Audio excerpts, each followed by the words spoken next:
Hello everyone. जैसे कि हमने पिछले वीडियो में देखा था कि एक्सेप्टेंस टेस्टिंग क्या होती है। ठीक है। सो इन दिस वीडियो हम कुछ और टेस्टिंग देखेंगे जो एक्सेप्टेंस टेस्टिंग के अंदर आती है। ठीक है। सो वो कौन कौन सी है? फर्स्ट है alpha testing and beta testing and regression testing. ठीक है। सो अल्फ़ा टेस्टिंग ये क्या है? जनरली अल्फ़ा टेस्टिंग जो होती है वो फर्स्ट स्टेज होती है टेस्टिंग की। एंड जनरली उसे कौन परफॉर्म करता है? जो सॉफ्टवेयर डेवलपर टीम होती है या क्वालिटी अश्योरेंस टीम होती है वो अल्फ़ा टेस्ट परफॉर्म करती है। ठीक है। सो अल्फ़ा टेस्टिंग क्या है? ये तीन टेस्टिंग का कॉम्बिनेशन है। वो कौन कौन सी? जैसे कि यूनिट टेस्टिंग है, इंटीग्रेशन टेस्टिंग है एंड सिस्टम टेस्टिंग है। इन तीनों को कंबाइन करके है हम क्या करते हैं, उसको क्या कहते हैं? अल्फ़ा टेस्टिंग कहते हैं। So unit testing, integration testing and system testing when combined together उसको क्या बोलेंगे? अल्फ़ा टेस्टिंग बोलेंगे। ठीक है। सो जैसे कि अल्फ़ा टेस्टिंग में फिर क्या चेक होता है? जैसे कि स्पेलिंग मिस्टेक हो गया, कुछ लिंक्स अगर ब्रोकन हो गई, क्लाउड डायरेक्शंस जो हो गए वो कुछ मिसप्लेस हो गए। सो वो टेस्ट करने का काम कौन करती है? किस टेस्टिंग में होता है? अल्फ़ा टेस्टिंग में होता है। ठीक है। सो अल्फ़ा टेस्टिंग तो हमने देख लिया। अब बीटा टेस्टिंग क्या करता है? जनरली बीटा टेस्टिंग ये अल्फ़ा टेस्टिंग के बाद में ही हम क्या करते हैं? परफॉर्म करते हैं। ठीक है। सो बीटा टेस्टिंग का काम क्या होता है फिर? जो सपोज़ वो हमने क्या कर लिया? अल्फ़ा टेस्टिंग परफॉर्म कर लिया। ठीक है। तो बीटा टेस्टिंग में हम क्या करते हैं? जो भी हमारा सॉफ्टवेयर है मतलब रिलीज़ होने से पहले, मतलब जो उसके रिक्वायर्ड यूज़र्स है या कस्टमर है उनको हैंड ओवर करने से पहले है बीटा टेस्टिंग में क्या किया जाता है?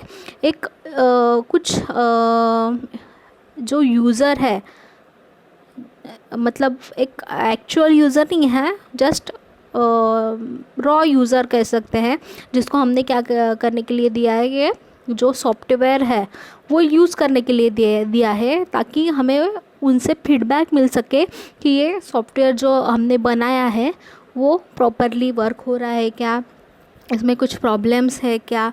मतलब जनरली हम क्या करते हैं? उस सॉफ्टवेयर को रियल वर्ल्ड पार्टीज़ के साथ या रियल वर्ल्ड ऑडियंस के साथ क्या करते हैं? ऑडियंस को डिस्ट्रीब्यूट करते हैं।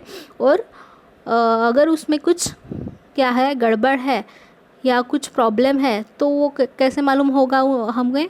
With the help of reviews. Review से हमें क्या मिलेगा? उसका आइडिया मिलेगा।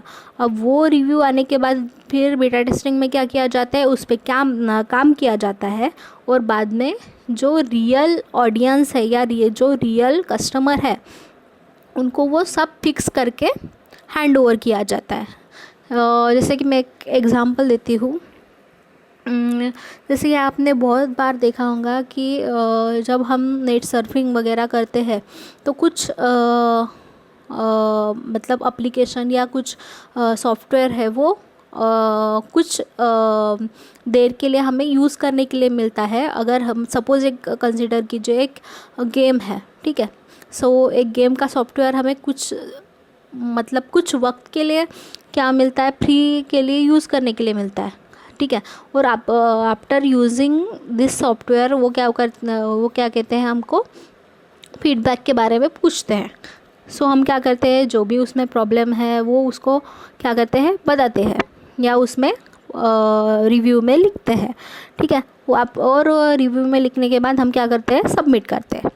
उसके बाद क्या होता है? जो भी वो सॉफ्टवेयर डेवलपर जो टीम होती है वो क्या करती है? उस पर काम करती है। और जो रियल यूज़र होते हैं, जो रियल कस्टमर्स होते हैं, ये क्या हो गया फिर? वेब में हमने कुछ जो हमारा सॉफ्टवेयर था वो रिलीज़ किया था और उस पर जो भी क्या आ रहे थे, रिव्यू आ रहे थे, उसके बेसिस पे हमने क्या किया? उस पर कुछ चेंजेस किए और जो रियल कस्टमर है या रियल ऑडियंस है हमारे, उनको वो क्या किया? आफ्टर द चेंजेस उनको वो सॉफ्टवेयर हैंड ओवर कर दिया।